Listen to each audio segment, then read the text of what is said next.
You lying, cheating fraud. Marla's shrill accusation echoed through my cell phone. I stared in disbelief at the unknown number lighting up my screen, frozen in place on my living room carpet. Excuse me?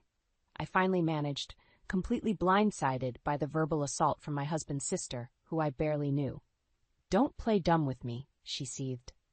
I have proof you embezzled over $200,000 from my father's company. Did you really think no one would find out?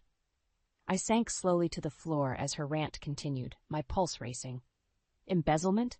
What was she talking about? I racked my brain, trying to make sense of the allegations. Sure, I had been helping out a little more with my father-in-law Leonard's struggling financial firm lately, ever since I married Eli 6 months ago. But steal money? Marla, I honestly have no idea what you mean. I pleaded into the receiver. There must be some misunderstanding. She cut me off sharply. Oh, I understand perfectly, and if you think you're getting away with this, you're dead wrong. I'm calling my lawyer and the police, and I swear you'll pay. The line went dead. I stared at my phone in stunned disbelief, Marla's accusations echoing in my mind. Embezzlement? Police? It made no sense. How could she think I was capable of such a thing? My hands shook as I dialed Eli. Desperate to make sense of this madness. It went straight to voicemail. I hung up, remembering with a sinking feeling that he was on a business trip. I was alone, facing Marla's bizarre allegations without anyone on my side. Over the next hour I paced the house, dread and confusion swirling inside me. I knew I had done nothing wrong, but I had no idea how to prove it, or why Marla would make such extreme accusations against me. We barely knew each other. Why would she be targeting me like this? I didn't have to wonder much longer. My phone buzzed with a text from Eli's cousin Jane asking if I was going to Leonard's 80th birthday barbecue that weekend. My heart sank further. If Marla was going to come after me for supposed embezzlement, what better place to confront me than in front of the whole family? I toyed with staying home, not wanting to face public humiliation, but I knew avoiding her would make me look guilty. No, I had to stand up to Marla's outrageous accusations, for myself and my marriage. My hands still shook as I dressed for Leonard's party that Saturday. I chose a conservative navy dress, not wanting to give Marla any more ammunition against me. As I drove to Leonard's sprawling estate, my nerves mounted, but I refused to be intimidated. I had done nothing wrong, and I would make Marla see that, even if I had to do it in front of all the relatives. The party was already in full swing when I arrived. Leonard beamed when he saw me, enfolding me in a warm hug. "Callie, so glad you could make it," he enthused. "Can you believe I'm this old?" I smiled weakly, wishing I could actually focus on celebrating with him. But out of the corner of my eye I saw Marla across the lawn, a smug look on her face as she watched me. My stomach tightened. This was it. Time to face her venom. Drawing a shaky breath, I steeled myself and marched across the grass directly toward her. She raised one eyebrow as I approached, her expression cold. Before I could open my mouth, she grabbed a microphone off a nearby table, tapping it loudly to get everyone's attention. "Sorry to interrupt, but I have an important announcement about the guest of honor's daughter-in-law," she said loudly. Everyone turned, curiosity mixing with surprise at her imperious tone. "Callie here," she continued, glaring at me while gesturing theatrically in my direction, "has stolen over $200 from the family." A collective gasp rose from the crowd. I stood frozen, mouth agape, as all eyes fixed on me with disbelief and suspicion. My pulse pounded in my ears. "Marla, what is going on?" Eli demanded, rushing forward to stand between us. I blinked back grateful tears at the sight of my husband, though his forehead was etched with confusion. "Yeah, what the hell, Marla?" someone else shouted. A nervous murmur rippled through the guests. My knees shook as I grasped Eli's hand like a lifeline. Marla raised her palms, her eyes cold. "I received an anomaly notice from the family company's bank last week. When I investigated, I discovered systematic transfers from the business account straight into Callie's personal coffers." "That can't be true," I implored to the crowd, finding my voice. "I would never steal anything, especially not from family." "That's funny, because I have bank records showing otherwise," Marla spat. "And it didn't take much digging to realize the transfers coincided precisely with Callie's arrival." She crossed her arms smugly. Blood roared in my ears. This couldn't be happening. Eli squeezed my hand, brows furrowed. Clearly there's been some kind of mix-up. Let's sit down and look at these supposed records. I'm sure Callie can explain. A mix-up? Marla retorted. You really believe your wife over your own sister? The proof is right here in black and white. She waved papers in the air as indignant murmurs spread through the guests. My eyes flooded with tears. Was Eli really doubting me too? Hey, let's not make assumptions until we have all the facts, our cousin William interjected reasonably. Some family members mumbled agreement. Maybe the bank made an error? The bank didn't embezzle 200 grand. She did, Marla shouted, stabbing a finger at me. Several relatives nodded, casting suspicious looks my way. Mortified tears spilled down my cheeks. This couldn't be real. Suddenly, Leonard stepped forward, leaning heavily on his cane. Though frail, his voice rang clear. I know my daughter-in-law. Callie is innocent, he declared. A few family members applauded. My tears morphed to gratitude for my father-in-law's faith in me, though an anxious pit still churned in my stomach. What proof did I actually have? Marla only scoffed. You're a foolish old man to trust her over evidence. That gold-digging fraud married Eli for access to our accounts. An electric fury coursed through me. The stress, confusion, and Marla's public attacks ignited my anger. Yes, Marla clearly hated me, though I hardly knew her. But why make such drastic accusations? What was her end goal? Before I could respond, she snatched her cell phone from her fancy designer purse, stabbing aggressively at the screen. That's it, she snapped. I'm calling the cops. Fear and adrenaline surged through my veins. This harassment had gone too far. Just then, Eli grabbed Marla's phone from her hand, ending the call she had started. Marla's mouth dropped in indignation. A tense hush fell over the audience. I think we all need to take a beat and calmly gather the facts, Eli stated evenly, though I detected a slight tremble in his voice. He drew me close, and I clung tightly to him, struggling to control the sobs rising in my throat. Let's reconvene tomorrow after I've had time to carefully examine these bank statements, and Callie can explain her records, Eli continued. I'm confident we can resolve this without getting the police involved. I exhaled, beyond grateful for Eli's level-headed intervention. Maybe he did still believe in my innocence, after all. But as I glanced around at the circle of relatives, I only saw skepticism and distrust in their eyes. This ambush might just be the beginning of Marla's rampage, and I had to find a way to convince everyone of the truth before she destroyed my entire world. The war had only just begun. The next weeks crept by in agonizing slow motion. Marla's public accusations spawned whispers that plagued me each time I ventured into town. The hairdresser, the grocer, even our neighbors cast furtive glances my way. At home, tension crackled in the air. Eli burrowed himself reviewing reams of financial statements, desperate to reconcile the anomalies Marla uncovered. Though he tried to hide it, I spotted doubt flickering in his eyes whenever we spoke. Meanwhile, we had temporarily moved into Leonard's sprawling estate to care for him after his cancer diagnosis. But with each passing day under the same roof as Marla, the knot in my stomach tightened. She seized every opportunity to berate me, even slamming doors in my face. I jumped each time her shrill voice echoed down the cavernous halls. Leonard's health visibly deteriorated under the constant conflict until he stopped leaving his room at all. One evening, as I prepared Leonard's dinner tray, I overheard Marla's strident tones from the hall. I paused, a glass of orange juice frozen in my hand. Callie clearly convinced you to put her name on your will and give her healthcare power so she can manipulate your money while you're vulnerable from chemo, Marla accused. My mouth fell open in dismay.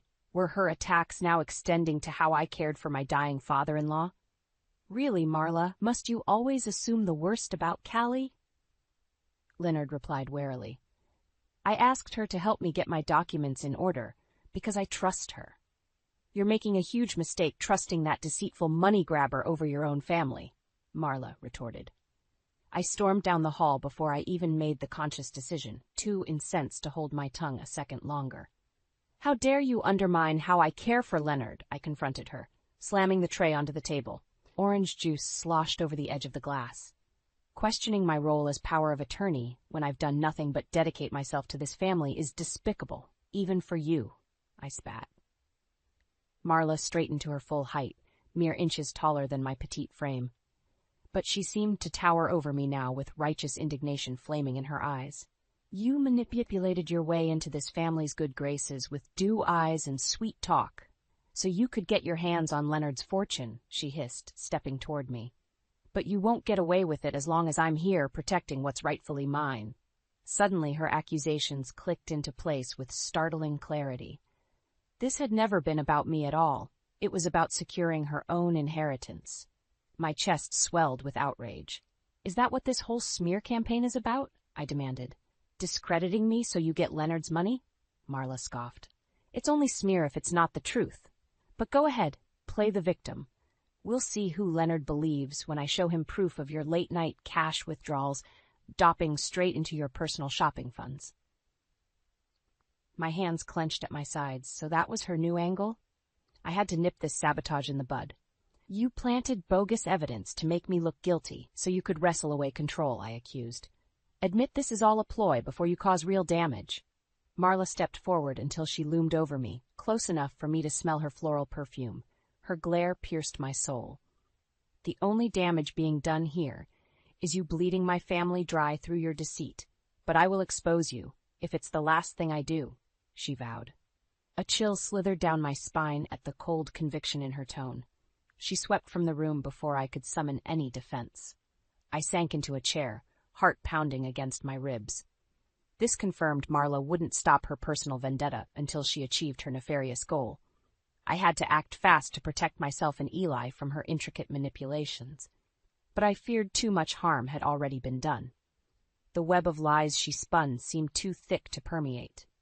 If I didn't find a way to prove myself soon, I risked losing everything. My fists clenched with determination. I refused to let Marla win. Over the next week I became restless, unable to shake Marla's threat. Her web of lies seemed on the verge of choking the life from me and my marriage. I had to fight back. Late one night, after everyone else went to bed, I crept into Leonard's dusty home office. Moonlight filtered through the windows as I rifled through the heavy wooden desk. There had to be some record here of the family company's actual financial records I could leverage to defend myself. The air felt thick and oppressive as I sifted through endless papers by the dim glow of my phone flashlight. Dust motes danced through the thin beams like ghosts of the past. I suppressed a cough, anxious not to wake anyone. "Come on," I muttered under my breath, files blurring together in the darkness.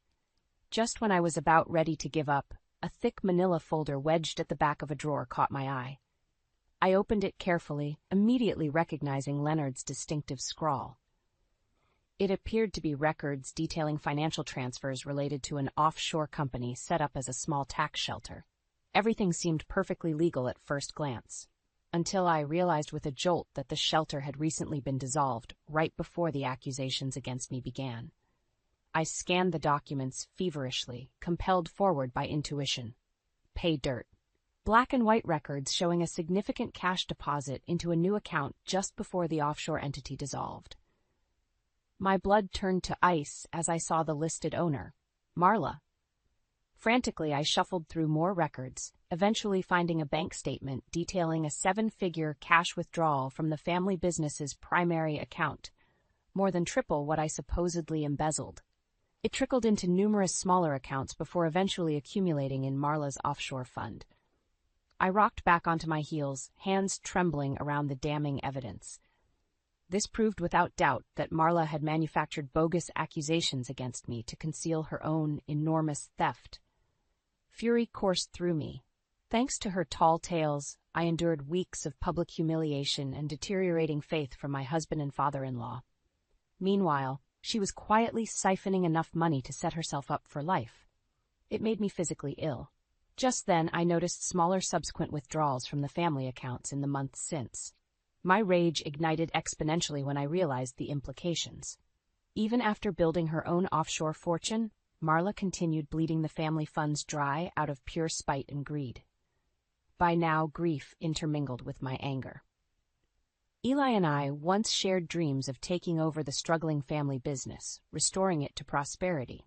But if Marla's embezzlement continued unchecked, bankruptcy loomed perilously close. We stood to lose everything because of her insatiable avarice. Well, not if I had anything to do with it. Foreboding determination solidified my resolve. I would protect this family from financial ruin, no matter the consequences. Carefully replacing the records, I crept back upstairs, nursing the glimmer of a plan. Yet, just as I reached my bedroom, muffled sobs gave me pause. I turned to see Eli slumped on our couch, face buried in his hands. My heart wrenched at his pain. I started to call out when he began speaking aloud in a broken tone. "I swore till death do us part," he choked. "But how can I protect our vows if I don't even know who I married?" My voice froze in my throat as his despair pierced my soul. He truly doubted me now, unsure what was illusion and truth after so many vicious lies. Vulnerable as a child, my formidable husband crumbled under the weight of Marla's schemes. I yearned to rush forward and wrap my arms around him, to reaffirm my loyalty and unwavering devotion so we could unite to defeat Marla's treachery. But my window to comfort Eli closed abruptly when Marla herself suddenly stormed from the shadows. "Don't torture yourself any longer defending that backstabbing fraud," she admonished him coldly. "I warned you Callie only cares about herself. Now let's discuss removing her from the will before she steals you blind too." I barely stifled my outraged gasp, shrinking back before Marla spotted me. Boiling fury overwhelmed any remains of sorrow. This confirmed Marla wouldn't stop her personal vendetta until she achieved her nefarious goal. It was time to turn the tables and make her pay. I refused to let her win. Morning dawned gloomy and gray, matching my mood. I wandered the garden, still reeling from the revelations of the previous night. Though fury continued simmering in my veins, one stark truth emerged. I couldn't defeat Marla alone. Her schemes created an impenetrable fortress no one dared question. No, to topple her web of lies, I needed reinforcements. I sank onto a cold concrete bench, formulating the kernel of a plan. A potential ally came to mind. Hazel, Leonard's estranged former assistant. She resigned in protests after Leonard overlooked her for a promotion in favor of Marla years before. Hazel's inside knowledge could prove invaluable ammunition. After digging around, I managed to track down her contact information. My hands shook slightly dialing her number that afternoon. "Hazel? It's Callie," I started tentatively when she answered. I took a deep breath. "I apologize for the out-of-the-blue call, but I desperately need your help." I expected hesitation or outright refusal, but Hazel readily agreed to meet at a quiet cafe the next morning. I arrived early the following day, nerves and anticipation roiling inside me. When Hazel entered right on time, bearing 2 steaming cups of coffee, I sighed in relief. This felt meant to be. Hazel's sharp eyes softened with sympathy as I unloaded the entire sordid tale. Her lips pressed thin at the mention of Marla's name. "I'm so sorry you got dragged into that family's dysfunction," she said, shaking her head.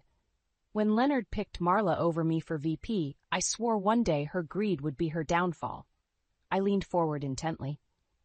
"So you're not surprised by her embezzlement accusations?"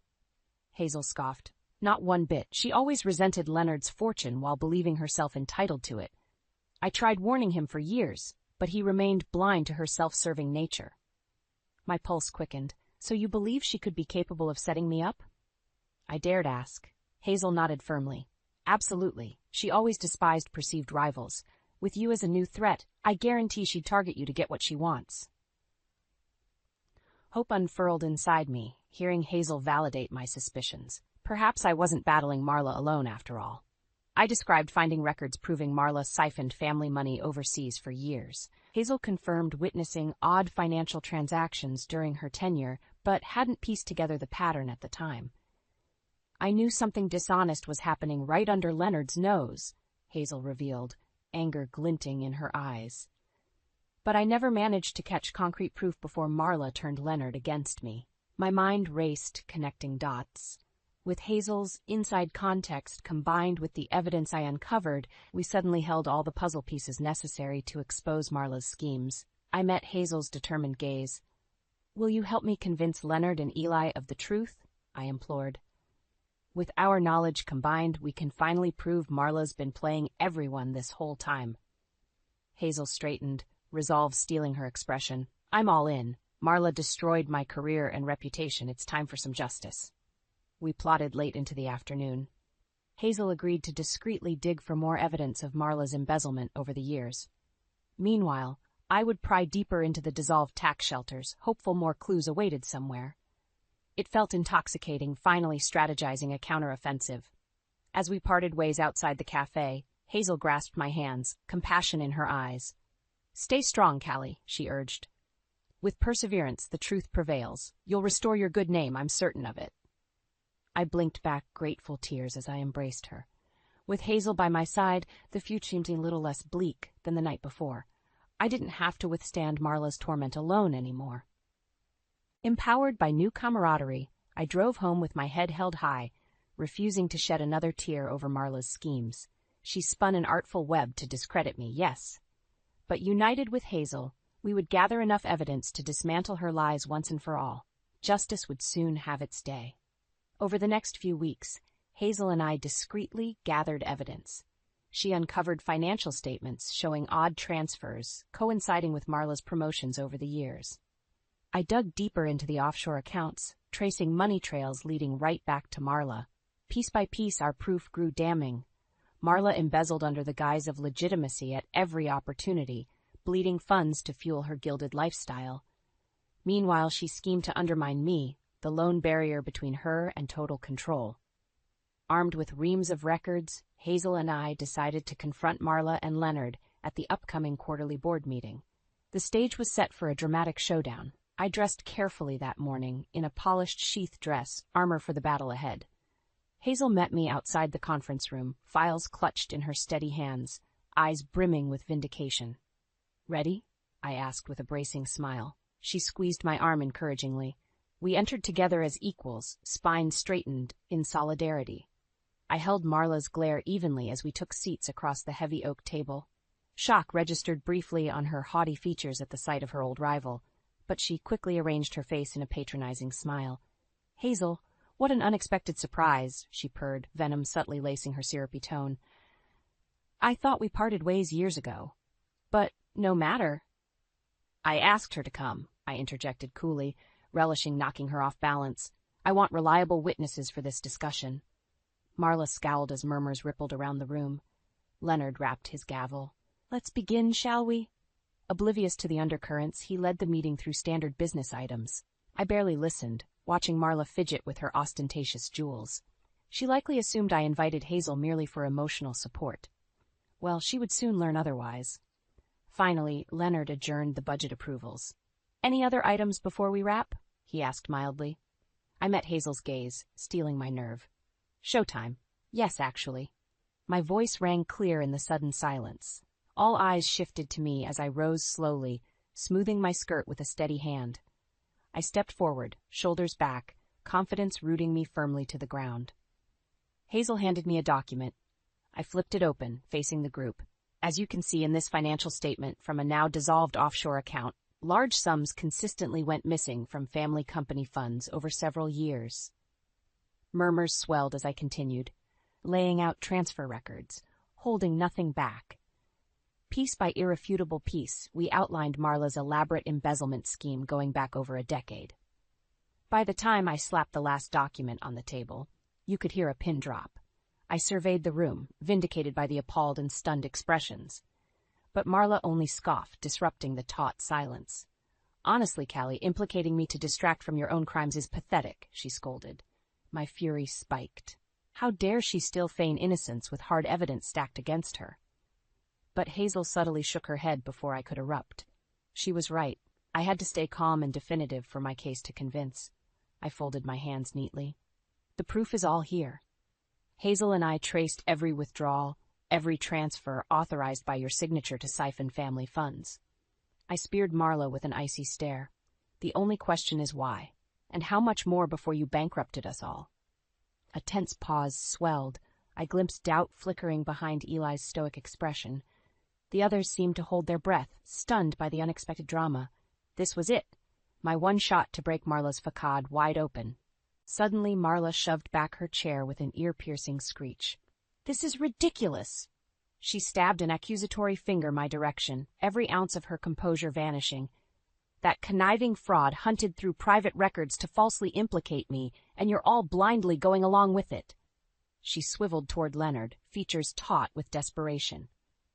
"Father, please, listen to reason." "No," Leonard bellowed. We all jumped at his sudden ferocity. He rose slowly, knuckles white where he gripped the table's edge. When he lifted blazing eyes to Marla, any hint of frailty burned away. "It is you who has strayed from reason," he decreed. His gravelly voice resonated with conviction. "The evidence is clear. You betrayed this family's trust for the last time." Marla's mouth opened and closed like a fish struggling for air. I watched, barely breathing, as her web of lies crumbled around her. "You can't actually believe this absurd setup," she blustered, gaze darting wildly between us all.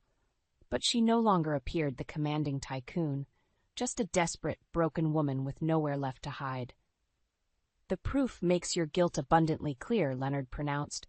"You drained company accounts we depended on to fund your extravagant shopping sprees, thinking no one would ever catch on." His voice dripped disgust. "But justice doesn't sleep forever." "But I was securing our future," Marla burst out, pointing a shaking finger at me. "Little Miss Innocent was bleeding us dry behind your back. I had to take control." "By robbing me blind?" Leonard thundered. I jumped, stunned by his atypical fury. He advanced on Marla where she quailed against the wall. "Your hubris and selfishness knew no limits, but no more." Spittle flew as he shouted. "You are hereby stripped of all authority in this company, effective immediately." A chorus of astonished murmurs rippled around the room. My pulse pounded as his words sank in. We did it. We finally exposed Marla's web of deceit. She would face consequences at last. Marla gaped, skin fading to a ghostly pallor. For a split second, I almost felt pity for her distress. Then I remembered weeks of torment I endured thanks to her lies. No, she deserved every bit of this downfall. Justice was finally served. Suddenly Marla erupted again, venom blazing as she faced the stunned group. "You fools! That backstabbing fraud deceived you all because she wants my birthright for herself." She jabbed a shaking finger at Hazel and I. "These money-hungry snakes conspired to bring me down out of pure jealous spite, and you ate up every poisonous lie." She swiveled accusingly toward Eli where he sat stunned. "Surely you won't let them dismantle our family, brother?" she pleaded desperately. "You know I would never betray you this way." All eyes shifted to Eli. He just stared, jaw clenched tight, assessing Marla like he'd never seen her before. I held my breath, realizing though I won the battle with evidence, Eli's faith in me still dangled by a fragile thread. If he sided with Marla now, her schemes might succeed, tearing us apart for good. After an endless pause, Eli slowly stood. Marla's lips parted hopefully. The room seemed to swelter in the tense silence. Finally, Eli stepped toward me, resolve etching his handsome features. He took my hands tenderly in his. Behind him, Marla released a shattered gasp. "Forgive me for ever questioning your virtue," Eli implored, regret shining in his eyes. "In one day, you proved yourself more honest and loyal than my own sister in a lifetime." Overwhelmed with relief, I let out a strangled sob. Eli pulled me into his strong embrace. I clung to him, tears spilling down my cheeks. Murmurs of approval rippled around us. Out of the corner of my eye, I saw Leonard place a gentle hand on Hazel's shoulder in gratitude, her lips curled into a satisfied smile. The tender moment broke abruptly with Marla's enraged shriek. "You spineless fools! I sacrificed everything for this family!" She grabbed wildly for a paperweight on the desk. I pulled Eli protectively behind me, but before Marla could hurl the makeshift weapon, 2 security guards burst through the doors, summoned by the receptionist after overhearing Marla's meltdown. They wrestled her away, still screaming threats and obscenities as she struggled violently in their grip. We all stood frozen, shocked by the deranged scene, as Marla was dragged away in handcuffs, spit flying, makeup smeared beyond recognition. The heavy doors swung slowly closed behind the guards, sealing her fate. Stunned silence swelled. It was over. My pounding heart gradually steadied as sweet relief coursed through me. I turned slowly to Eli, joy and gratitude welling inside me like a healing balm. With Marla gone, justice served and relationships mended, the future gleamed brightly for us all. In the weeks following Marla's dramatic downfall, the family company steadily regained its footing. With Marla gone and the missing funds recovered, hope cautiously reawakened for a prosperous future. Meanwhile, details emerged about Marla's schemes that made me ill. She not only embezzled riches into secret accounts, but took out exorbitant loans in the family business's name to fund her lavish globe-trotting lifestyle. No wonder insolvency loomed so close. With the extent of the betrayal clear, Leonard filed charges ensuring Marla answered fully for her crimes. The last we heard, she faced over a decade behind bars. I can't pretend I didn't feel some satisfaction hearing that news after all the damage she caused. On a personal level, Eli and I focused on rebuilding intimacy after so much erosion of trust. We took long evening strolls together, talking openly like newlyweds again. Eli even discussed taking on a larger leadership role in the company once more. Hearing his enthusiasm reawakened my hopes of one day standing proudly by his side as his partner. Meanwhile, Eli and Leonard welcomed Hazel back wholeheartedly upon realizing how invaluable her expertise could prove. They offered her an executive role, heading up financial operations, which she accepted with smug satisfaction. I didn't blame her for reveling in the moment. Marla denied her the credit she deserved for too long. As for me, when Eli asked what I planned to do career-wise now that the dust settled, I surprised myself with my answer. The idea came to me suddenly. Why not take my recent education in combating corporate fraud to help others? With some training, I could establish myself as an independent financial crimes consultant. So I enrolled in specialized college courses by day, while spending evenings discussing potential business strategies with Eli over home-cooked dinners. After so much turmoil, our household brimmed with possibilities for the future again. One sunny afternoon about 2 months later, relaxed laughter drew me out to the veranda where I discovered Eli and Leonard chatting animatedly over paperwork bearing the company logo. They both glanced up with easy smiles as I approached. "Pull up a chair, darling?" Eli greeted me vibrantly. "We were just discussing ideas for expanding the international sales division you proposed. Leonard thinks your concept shows real vision." I blinked, surprised and touched. He not only recalled that late-night conversation weeks ago, but took my ambitions seriously. Eli gently tugged me down between them. "With Hazel stabilizing finances, I can shift focus to strategic growth initiatives," he explained. "And I was hoping you might spearhead market research for Eastern European expansion?" My brows shot up as I swiveled toward Leonard. He regarded me steadily over his glasses. "It was sharp thinking on your part to identify those emerging economies," he noted. "You have precisely the savvy and grit needed to pioneer new territory." I shook my head in wonder. In the depths of desperation mere months ago, I never imagined rising to such a critical role in the family company. But Hazel was right. Perseverance through hardship bore sweeter fruit in the end. "We make quite a team." Eli's eyes twinkled with affection as he lifted his glass. "To new beginnings." Leonard and I both echoed the toast, smiling as we clinked our glasses in unity again after so much division. Staring into their uplifted, hopeful faces, my heart swelled with joyful gratitude. Marla sought to destroy this family and all we built together out of petty jealousy. But ultimately, we emerged wiser and closer for having weathered the stormy test. As we sipped the sweet, chilled wine, a sense of peace descended over me. The future brimmed with light and possibility, personally and professionally. All was well again at last.